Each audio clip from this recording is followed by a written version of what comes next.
Yo, what's up guys? So today we're going to be talking about how to make a singing vocal sound rad in Logic Pro. So I've got an audio here, an audio track here.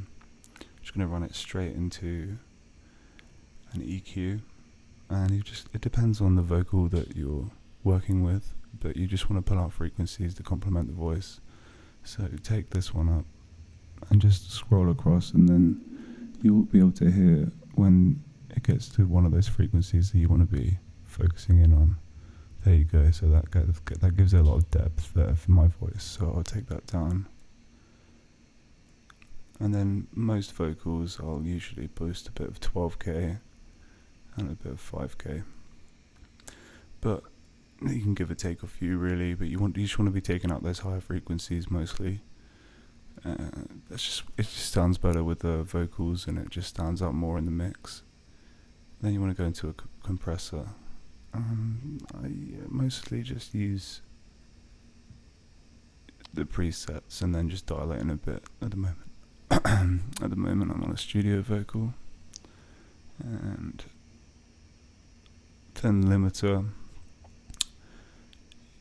You just want to go to 4 vocals, to be honest. I never really end up playing with this that much. I just put it on the preset, and then there's been a few times when maybe I've had to dial it in a bit and just get, the desired sound. But this preset works great for what I'm looking for and what, the standard sort of vocal setup you'll need. And that's the bass line really. Once you've got that, then you can start adding effects to the voice and processing it further. But this is just to get a basic sound so that it sits on top of the mix.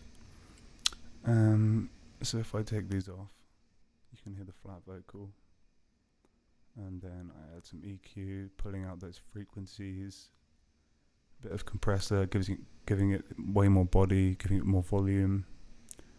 And then the limiter, which is going to pull out all of those smaller sounds in the voice, like the cracks. And you can kind of hear that I need some water right now. But that's the sort of thing it's going to pull out, which is good for a singing vocal. So you can hear all of those little details. And that's it really. Like I said, just you can add some effects. I like to use a pedal board. It's guitar effects, but you got some wicked stuff here, like chorus. Yeah. And I like to use a bit of fuzz. She takes your money when I'm in need. Yeah, she's a kinda friend indeed. Baby, she's a gold digger. Way over time. I don't know the lyrics really. But there you go. That's just an example of what you can do. You got plenty of effects on there, delays, reverbs that you can add. But there you go. That's just how to get a basic, good sounding vocal. I hope you enjoyed the tutorial. If you did, there's plenty more coming. And subscribe, and I'll see you in the next video. Peace.